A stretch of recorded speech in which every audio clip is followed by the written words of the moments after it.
The journey of caring for a loved one who is living with dementia can be quite challenging. The aim of this podcast is to make caregiving less daunting and more fulfilling. On this platform, we share knowledge, understanding, and experiences. We enlighten, give hope, and encourage, and in the process, create positive awareness about different aspects of dementia. Welcome to my podcast, Dementia Caregivers Corner. My name is Juliah Ratladi. Dementia Care, how deep is your love? In today's episode, we are privileged to welcome an exceptional individual who epitomizes resilience, compassion, and unwavering dedication to serving others. As an African and proudly Namibian, as he describes himself, our guest is the founder and CEO of Alzheimer Dementia Namibia, an organization at the forefront of advocating for people living with dementia since its establishment in 2010.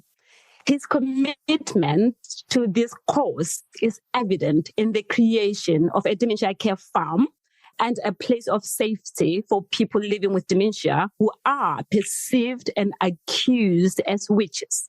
For over 13 years, our guest has been tirelessly raising awareness and educating communities about brain health and dementia-related diseases. Despite being diagnosed with dementia himself in November 2020, his passion for fighting against social isolation and discrimination remains undiminished. Remarkably, he continues to lead Alzheimer Dementia Namibia as CEO, proving that a diagnosis don't hinder his ability to drive change. Armed with knowledge from the Weekend Dementia Research Center at the University of Tasmania, our guest advocates for compassionate care and community understanding. In addition to local initiatives, our guest has spearheaded dementia-friendly villages in rural Namibia, ensuring inclusivity and dignity for all.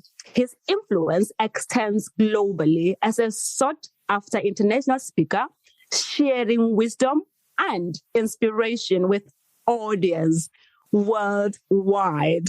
In today's episode, let us welcome Berrie Hotlhauzen. Berrie, welcome to the Dementia Caregivers Corner podcast. Thank you to have me, Julia. I'm privileged to be interviewed by a sister from Africa. Definitely. Definitely. Berrie, I have watched your documentary that is called African Witch Hunter. And, it was produced in 2018. And you were going around the villages in Namibia trying to find people who might be living with dementia, yet they are perceived as witches. At one point in the documentary, you said something that touched me. You said, should you have dementia, you wanted to be treated with respect, with dignity. And in 2020, you were diagnosed with dementia yourself. If you were talking to someone who doesn't know what dementia is, how would you describe dementia to that person? Well, firstly, my one-line definition of dementia is a permanent and a progressive degeneration of brain cells and brain connection. That is a terminal disease. Not because I'm old, like I always say to people in my presentations, but it's because I'm terminal sick. And even in all cultures, even in the West, in the white African cultures that I'm from, there's a lot of stigma and discrimination. Still in the UK, still in America, still over the globe, Dementia is perceived as someone who's mad or someone who's just old. Oh, you're just old. That's why you're forgetting stuff. That's why you can't do stuff anymore. And this is not true. Then I will always say that to people, that they are what we know of 700,000 children was born with dementia. Some of them even died at the age of 2 months, and 10 years and 13 years. So this is a human disease. And even cats and dogs are nowadays being diagnosed with dementia. Okay. So, the disease. Yes, it is an illness. And what type of dementia were you diagnosed with yourself? According to my neurologist, of Alzheimer's. How did it manifest itself on yourself? How did it show that you might be having Alzheimer's? I think because of all my knowledge and all my also practical experience with different dementias. And over this last, we started 2011 on a farm in central Namibia. We've cared for more than 200 different people with different dementias. And all this practical experience and so forth, I myself, but also my family around me, noticed that something is wrong. For instance, Julia, I hold a master's degree in theology. I was also a lecturer in Hebrew language. Okay. In the University of Pretoria. I did 2 degrees simultaneously. My honors in Semitic languages and my master's degree. And I cum laude both of them while I was also a lecturer. Yeah. So God gave me, like all of us, a very powerful organ called the brain. And I was a pastor for 25 years. And in the first 3 months in a congregation of, say, 200 people, I remember all the names of every family member, even the cats, the dogs, the birds, and the telephone numbers and the addresses. The time there was not cell phones yet. So people sometimes phoned me up and asked me, Berry, Mr. Smith, where is he living? What is his telephone number? And I could say it immediately. And then all of a sudden I noticed, but I can't even remember the cell phone number of my own wife. And it's very hard for me to, if you give me your cell phone number, I can keep it in my brain, and later today I'll put it into my phone, or 10 minutes later, whatever. But now, even if you give it to me, while you're giving it to me, I can't get it right. I can't put it in my some numbers or whatever, And then also I got suddenly very, very aggressive. If something is not right, if you treat me wrongly, or if you say something that triggers me, but it is so fast, I can't even control myself. And that was very strange to me. And then the last thing that happened to me, a lot of things happened to me, Even if I read stuff, I can't tell you what I've just read. And then the last thing that stopped me and that triggered me to go to my neurologist is I stole a pair of glasses without knowing. And I discovered it three weeks later. Luckily, they didn't stop me at the door, or didn't see me stealing this, in a big, in Windhoek, in the capital city, in a big mall. I stole this pair of reading glasses. Yeah. I bought one and I stole one. Okay. So 3 weeks later, I'm traveling a lot, when I unpacked my suitcase, I noticed that there's a pair of glasses here, exactly the same glasses which I was just using in my sitting room. And I went back to my wife and said, you know what? I am a witch doctor. I can witch. I just witched this pair of glasses. Suddenly it's here. And Julia, if someone caught me with that, no one would have believed me. I can't even remember how I did it.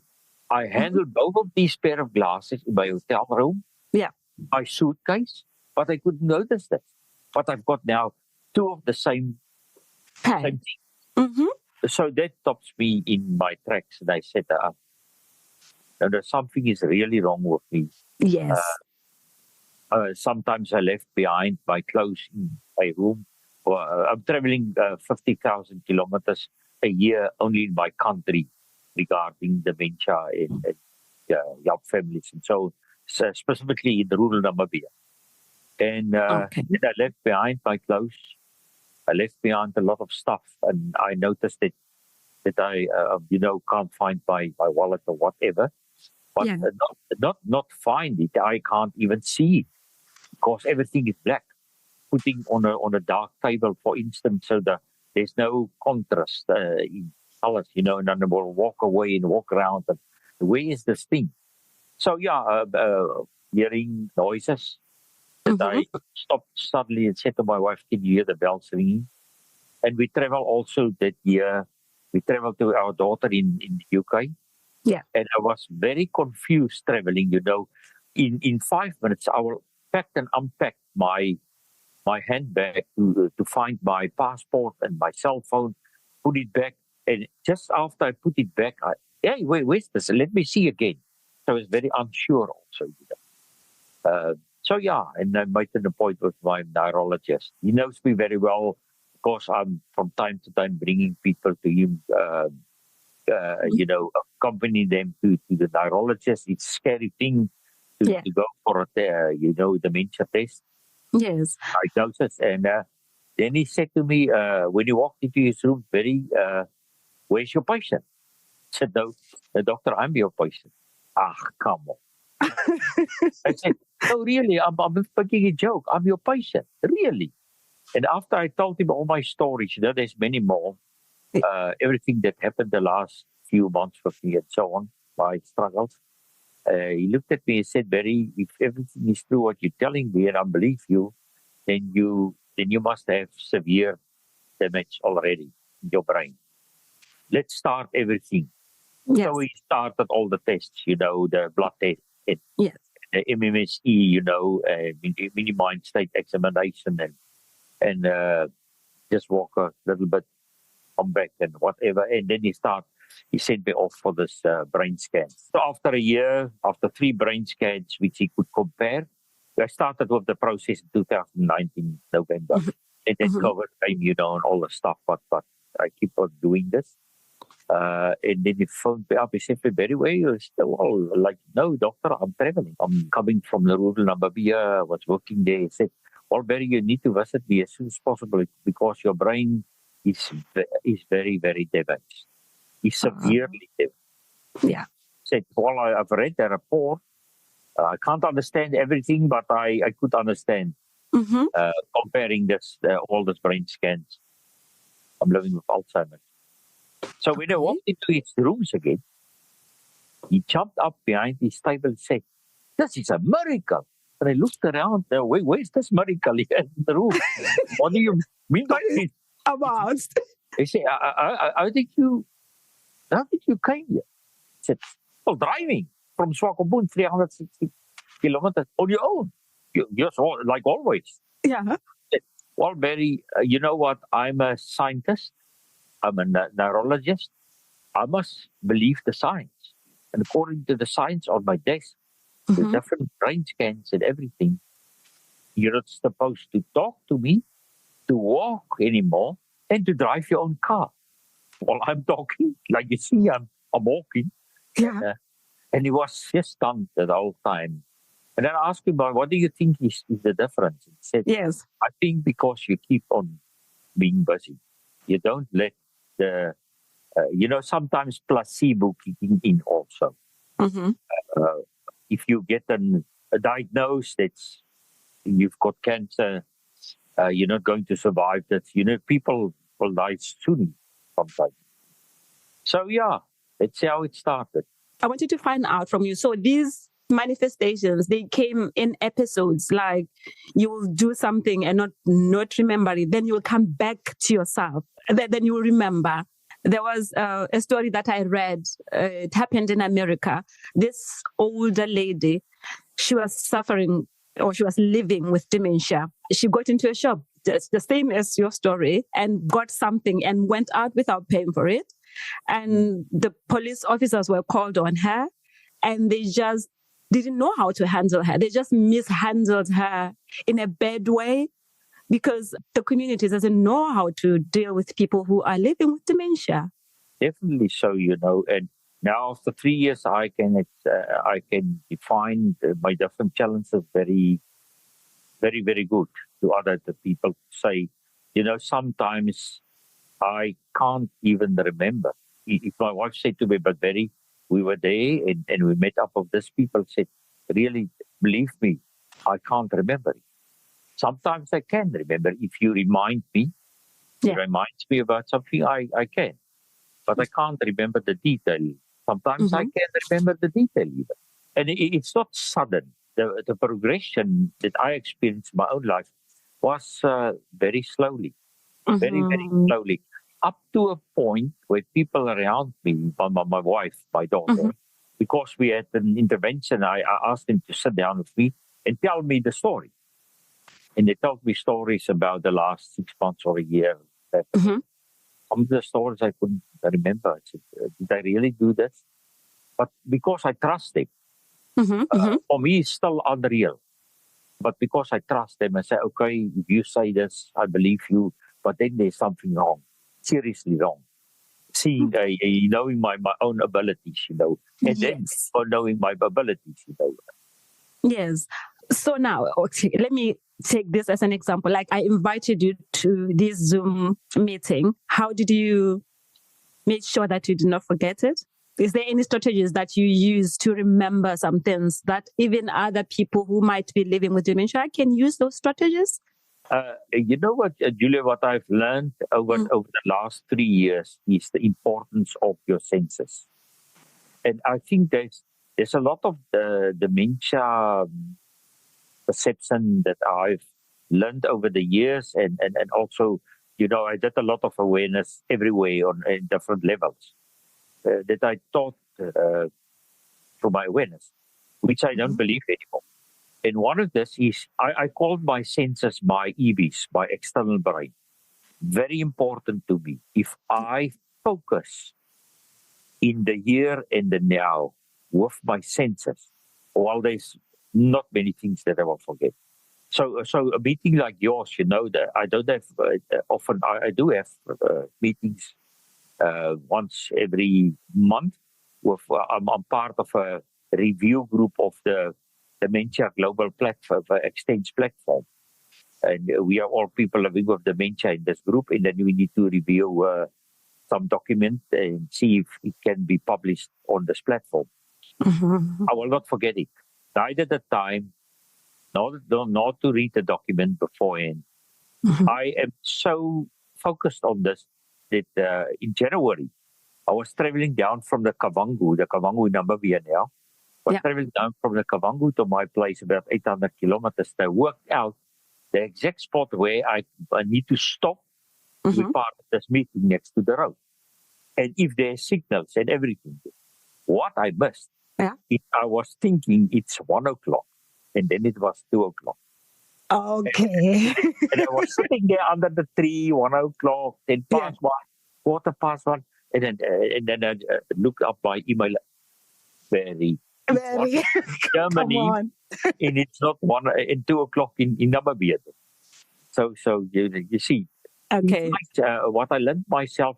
Let me give you a practical example. What happened the first year? Please. In 2021, my wife's birthday is in July. Okay. I went to her cupboard while she was doing the washing or something outside, and I looked up what perfume she's using. And I said to myself, okay, you need to focus now. Look at the name, everything. Don't take a picture. See if you can find it. And I drove to the mall where now there's a lot of shop that sells all these perfumes. Yeah. And Julia, on my driving day, I'm driving next to the sea and everything distracts my mind. And when I parked in the mall, I said to myself, no, what the hell are you doing here? And I said to myself, okay, dementia. Just get out of your car, walk into the mall. If you see why you're here, you will see it and you will know it. And when I walked past this shop with the perfumes, I said, that's it. And I walked into it, and then I called the ladies who's selling the stuff, and I explained to them what is dementia. I use every single thing in my life to talk about dementia. And I explained to them, I said to me, do you know what's dementia? Look at me. No, where is he living? He said, no, it's not he, it's me. And I explained to them, and I said to them, I'm here to buy my wife perfume, but the only thing I could remember is something to do with a 5, maybe Chanel. They said, no, Chanel 5. No, that's not Chanel 5. Okay, wait. I know now. Yeah. My wife's second name is part of the product's name. And her second name is Elizabeth. And they said, oh, Elizabeth Arden. I said, yes. And I've got it. I bought it for her, and she was very excited with her birthday. And 6 months later, it was Christmas. And I decided to go back to a cupboard and do the same thing, the same process. Okay. And this time, Julia, I focused on it. And I drove to the mall. I walked into the place. I look on the shelves and I pick it up and I bought it. And it was, I can still remember it now, it was Gorgeous in Black, Yardley. You see, that focusing of my senses is, for every dementia person, is so important. And to live in the moment. Forget about multitasking. Get it out of your brain. Walk to the kitchen, put on the kettle and stay with the kettle till it boils. Then you make the coffee. Don't go back to the bathroom now to brush your teeth. Then the kettle will be gone. You will burn the kettle. So that's what I'm doing, you know. Also by driving, I'm focusing on so much that I can tell you next to the road, every stone, every tree, every person I pass and where it was, and so on. Okay. My senses, my EBs, and all the people around me, my wife, my daughter, my son, everyone, my staff, all my staff, they are my EBs. Okay. They will tell me when we're driving to the farm to bring them stuff, when I put it on the back seat, when my eyes don't see it, when my ears can't connect with it, I'll forget it on the seat at the back. Yes. So I must put it in front where I can see it. But sometimes I put it in the back, and then my staff will say to me, but sir, you need to brought us some. What? Then, it's the car. Thank you so much. So I've got a lot of EBs, you see.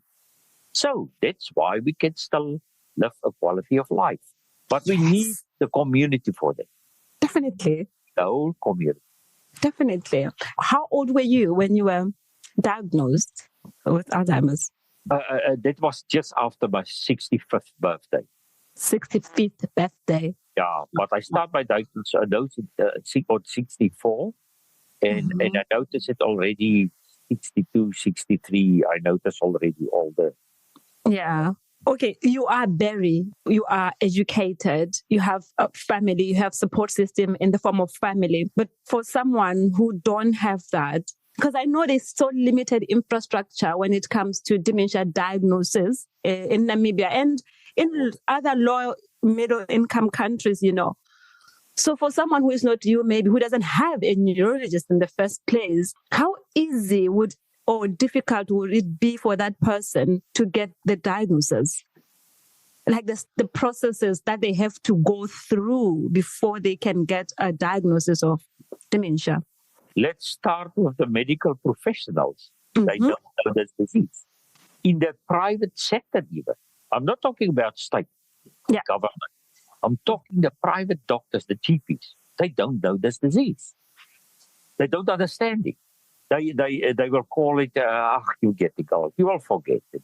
Till it's too late. You know, they can't diagnose it. For instance, my GP, when I went to my GP to get a referral letter to my neurologist because he's a specialist, my medical aid will not pay without this. He said to me, no, Berrie, you just stressed up. You just depressed. I said, no. I didn't ask you what's wrong with me. I'm going to see a specialist for that. Julia, it's a heartbreaking story for us in Namibia, Sub-Saharan Africa, mostly. There's no hope regarding that. And that's why our work is mostly in rural Namibia. To help people to firstly understand the symptoms and the signs. And from there on, they will always say to you, that's how it started, you know. First I found that lady was the change, that elderly lady, Gina. I found 20 years being changed, you know. That's where I started with rural Namibia. That was December 2012. She's still alive. Yeah. Oh. She's still with us. She's our Nelson Mandela. Oh. She's Namibia's Nelson Mandela. I cried actually when I was watching the documentary, because when you got there with your team and you were wanting to take her out of the heart, you know, she was stooping. And after you've given her care and shown her that she is a human being, she was straightforward. She walked straight and healthy. Very. Yeah, and you know that from the time we took her out of that hut, that picture, till the time she was walking up straight. We're talking about an hour. Only an hour. Only Imagine. an hour to give her back her freedom. Over an hour to give her back her humanity. You know that the people that came, they are living in the south of Angola in northern part of Namibia. The families came even from Angola. They couldn't believe it. They said to me afterwards, we were waiting for the witch to kill you. And and when she came out, we built a little bathroom, with this black plastic canvas between trees. It can be in private. And for 20 years, Julia, she had 500 milliliters of water a day if she was lucky. No one can believe it, but this is true. And with that, she need to do everything which she want to do, and hardly food. And all of a sudden, we bath her in 40 liters of water. Ah, man. For her, getting back, and she was quiet, totally quiet when I removed the chains from her leg. I had to use some cutter, because she unchained her before. It's a long story about it, but it's a sad story about Gina, but it's also a very powerful and beautiful story about what dementia is doing to communities because they don't know it. Julia, even in your language, in every language in Africa, there's not a word for dementia. We don't have it. No, that is nothing. Know. So how do you explain? You asked me about the diagnosis. Yeah. How do you even begin to explain to people? Listen here, that's why I'm asking for witches. It's the easiest way out, or way easier. I'm asking people, when I start talking about the different signs, confusion, undressed self, because they believe that witches fly naked and stuff. Then they will immediately say to me, but you're talking about witchcraft now, sir. All right, is that so? Tell me more. Yes. Start telling me more, and I'm telling them more. I explain them more about what's happening in the brain, why you see this. But Julia, I can say this to you also. People are desperate. They are fed up to be abused, especially elderly people. They are fed up because there's, some of them also, which I found, committed suicide.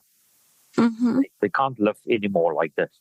So, but back to the diagnosis, it's very hard. The West does not understand what we are dealing with in Africa. The West does not understand the culture of Africa and the beauty of the culture also. The Ubuntu. The Ubuntu, I am because of you, the village. That is 100% a dementia-friendly place.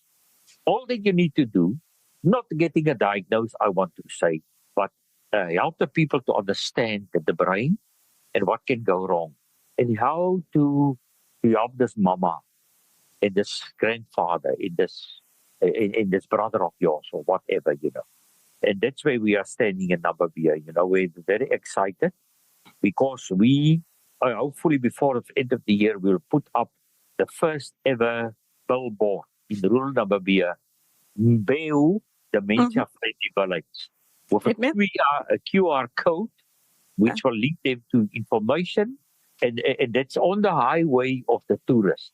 Going to Congo, going to Botswana, going to, Zimbabwe, as you know.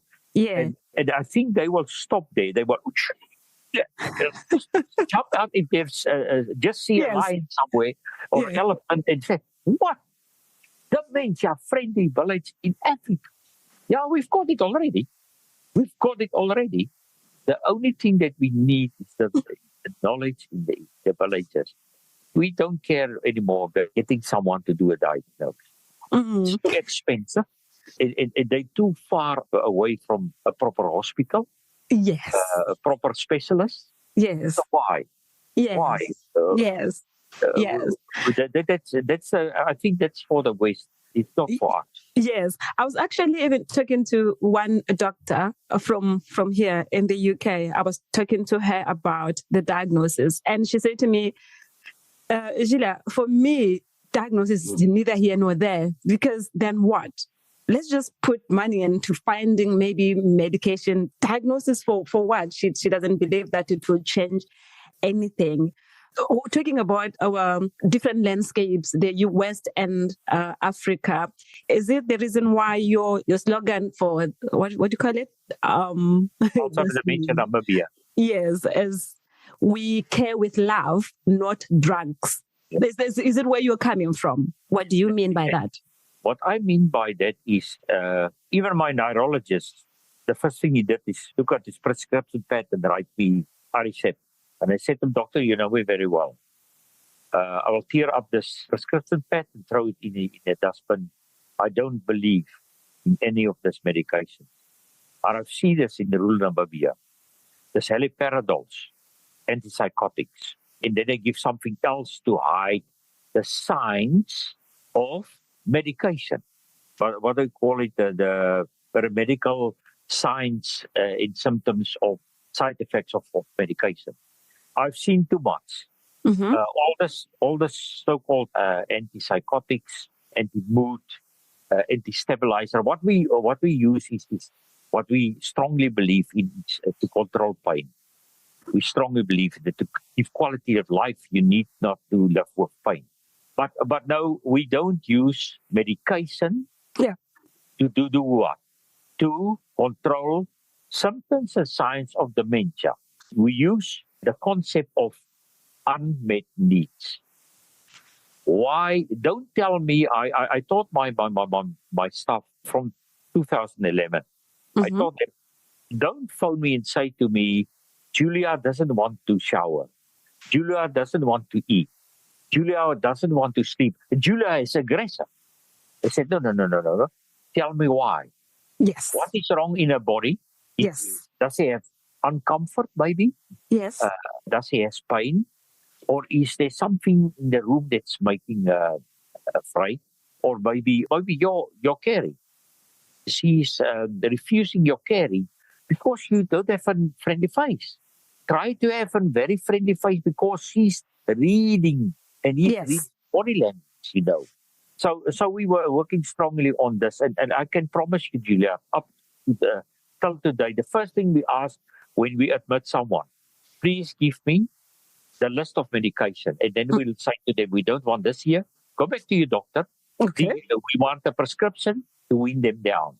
Uh-huh. And then all of a sudden they came to our place. They can't walk. They can't talk. They can't eat by themselves. And in 3 weeks' time, after weaning them down from that, they walking, they talking, they off diapers, they eating again. We don't cure them. We know it's a terminal disease, but we giving back the quality of life that they're supposed to have at that stage, at that point. And we're getting now, this week, for instance, we're getting someone with Lewy bodies and frontal temporal dementia. Mm-hmm. They can't handle her anymore in an Holtzhausen in Windhoek. So they throw her out of the Holtzhausen. Oh. And then we're getting another guy with Lewy bodies, the elderly person. He's now in the private hospital, chained to his bed, the door locked because he's running away. Oh, God. Julia, I ran away. I was in the Camino last year with this walking the talk for dementia. I didn't know if you heard about this. A lot of neuroscientists and so forth, and people living with dementia, walking part of the Camino in Spain. Mm-hmm. And the one day, I was so stressed up, I just walked out of the group. And then when they noticed it, I was gone. So they were so afraid. And I was just sitting under a tree.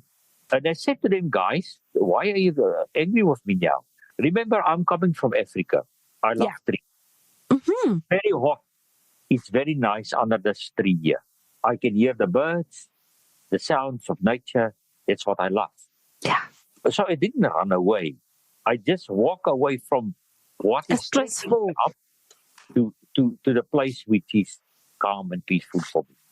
Yeah. And that is what we're working with Julia.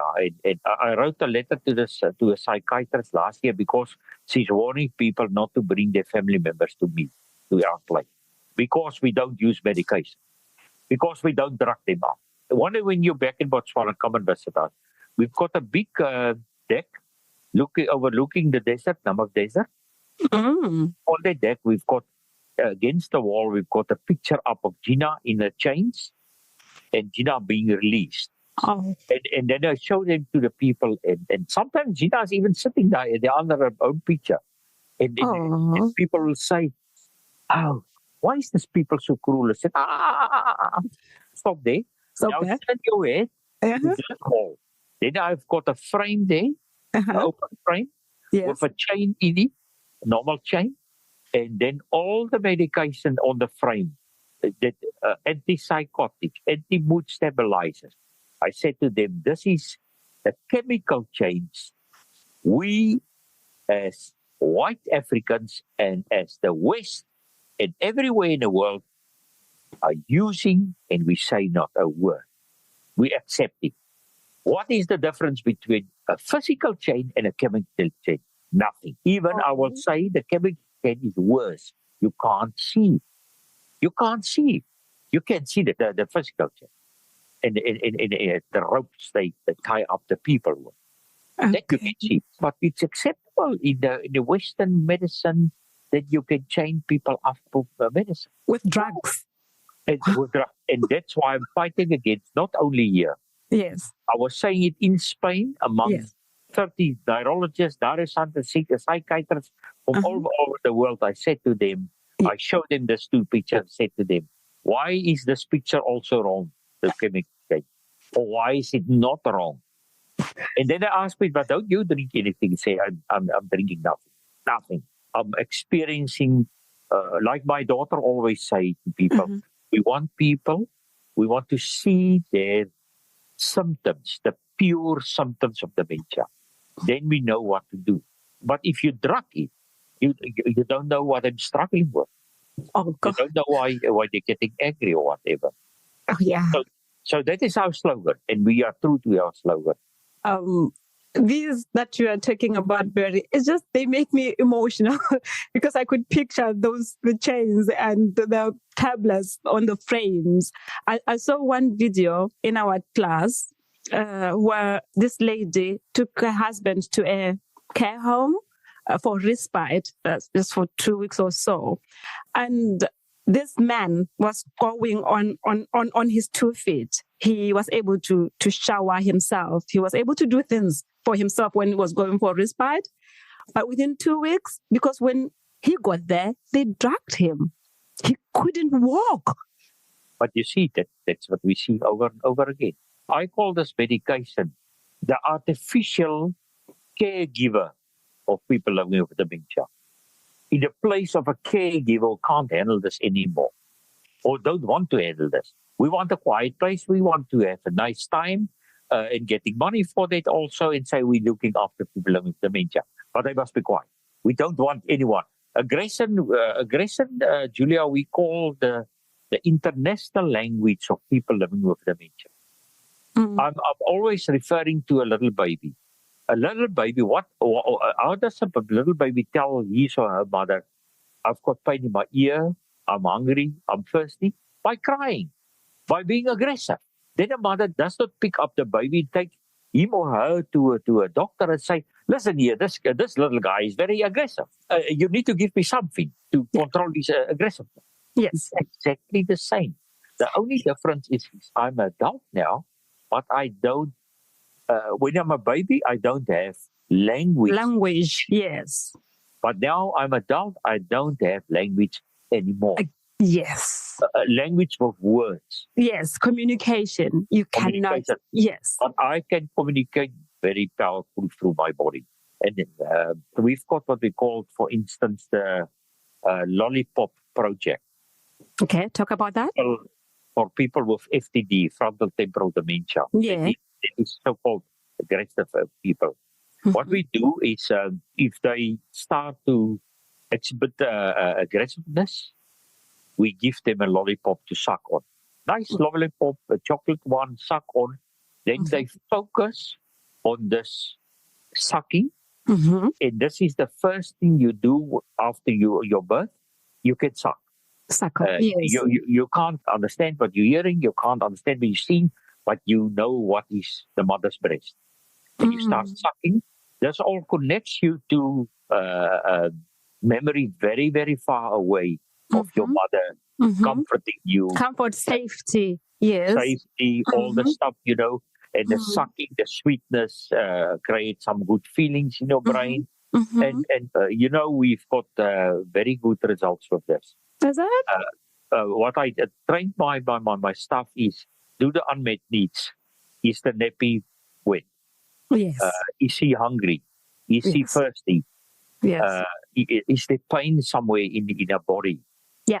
Is it very hot today? Is it very cold? Is it cold in the room? It's winter time.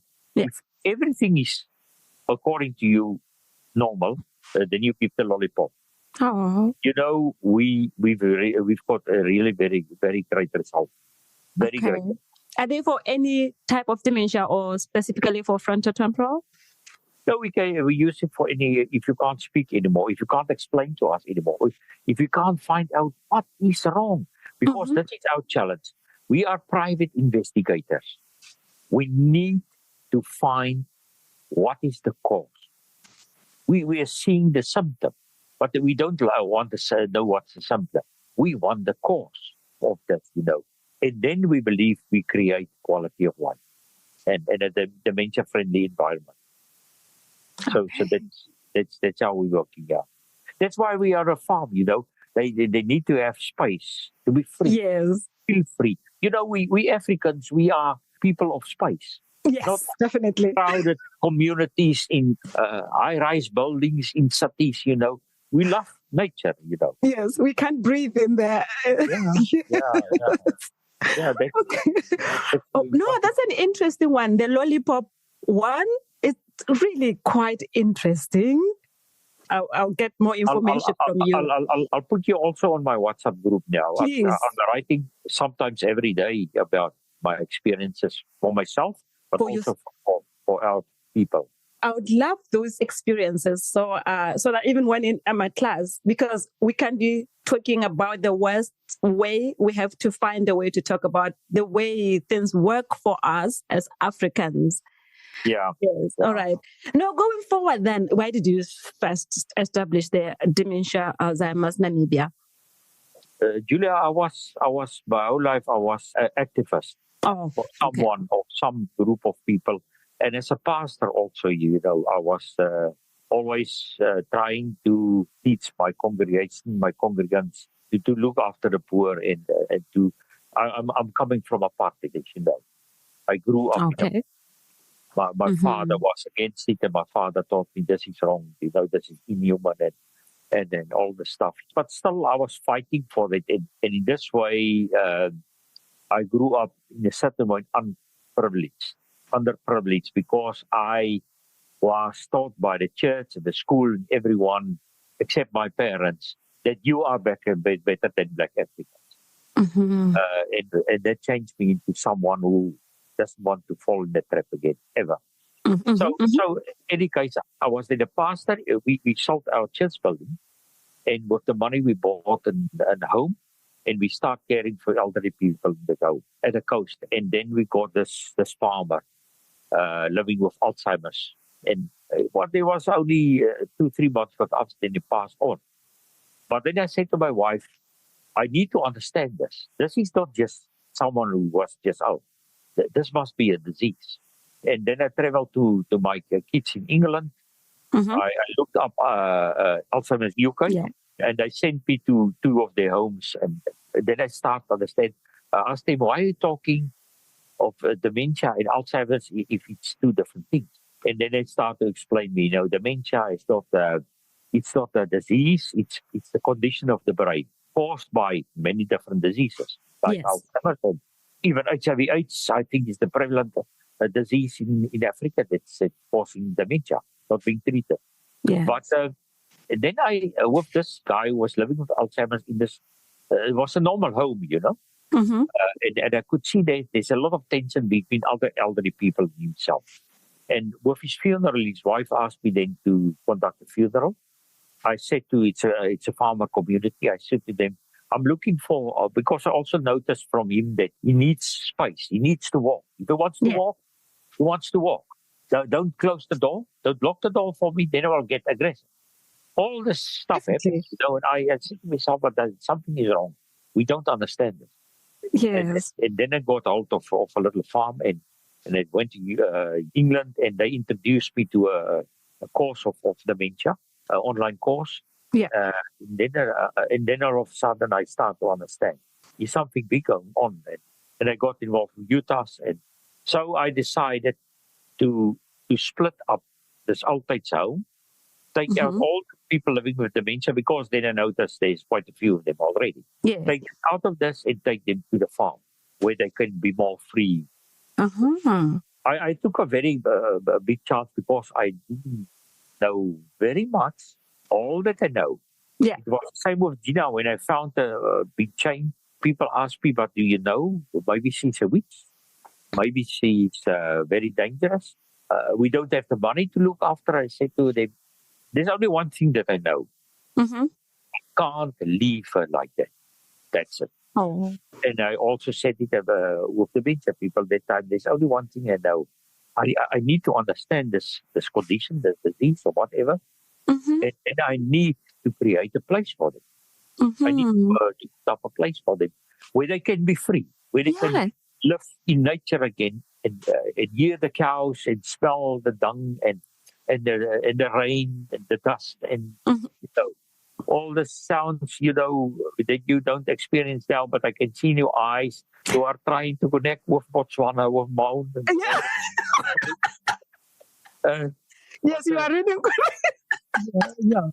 You are reading correctly there. Yeah. Okay, as we might be running out of time.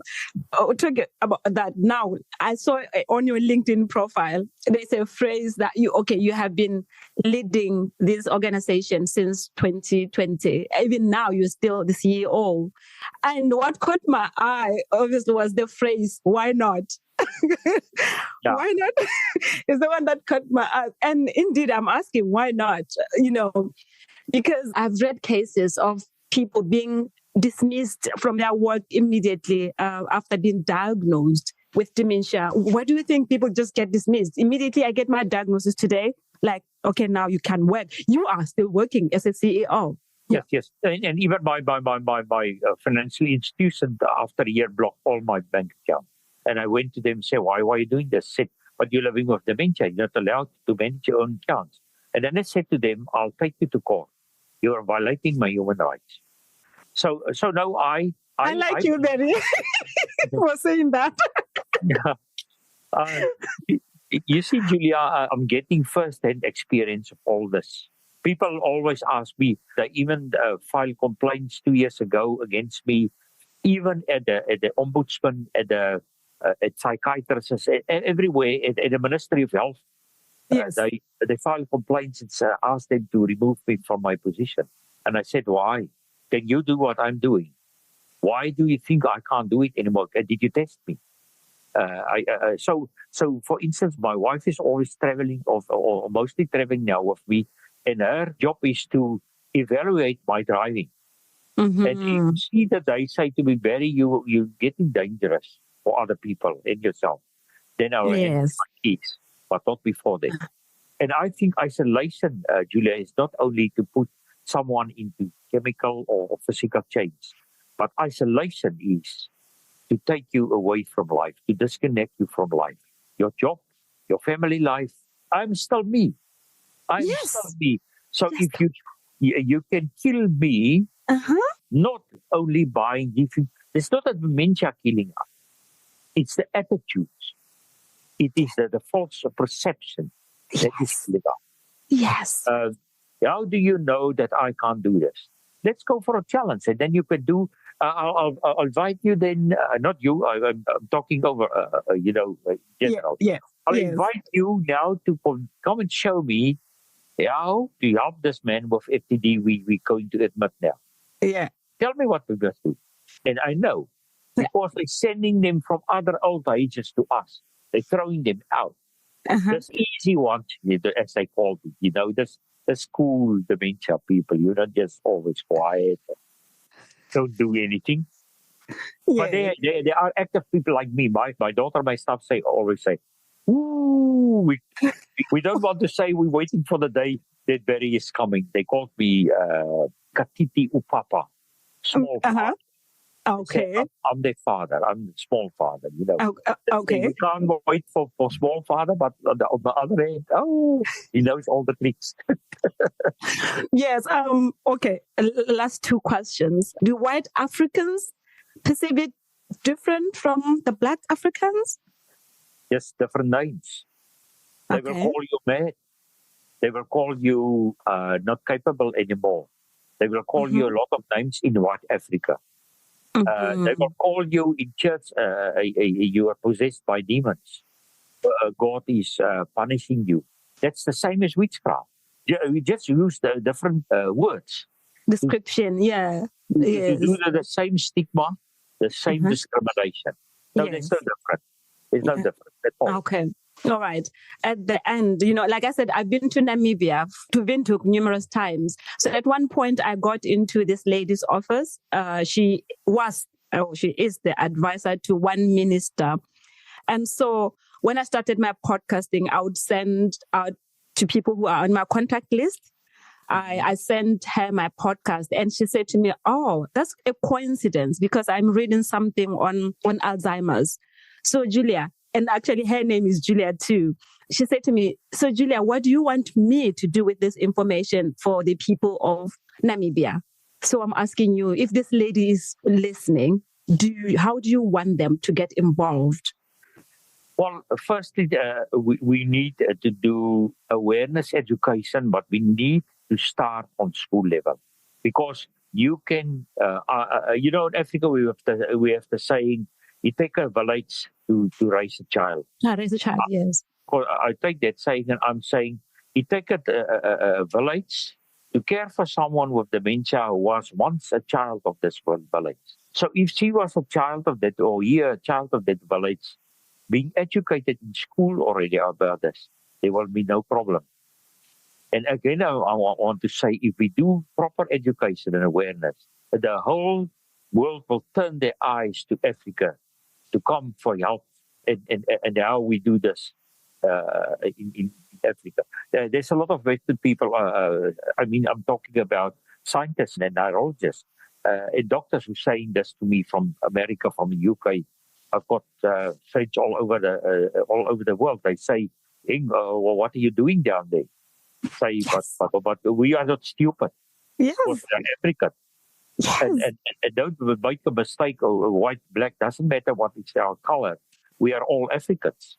Yes. So I want to say awareness, education, and support us as organizations. Support organizations like us, not financially, but to go in the multi-sector life of Namibia. State, civil society, private banks must be informed, police stations must be informed. Everyone needs to be informed. Everyone needs to be understand. It can also happen with you. But beside that, how are you going to help us?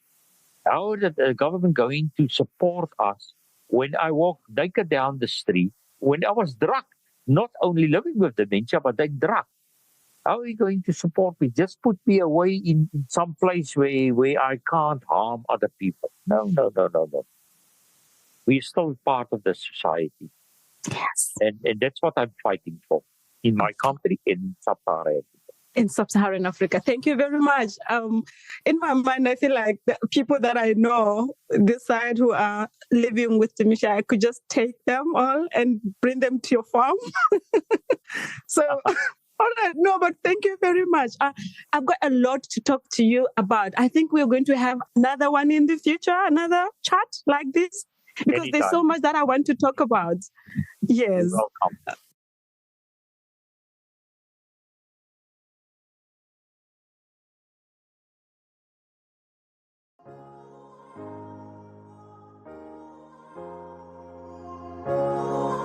Dementia care. How deep is your love?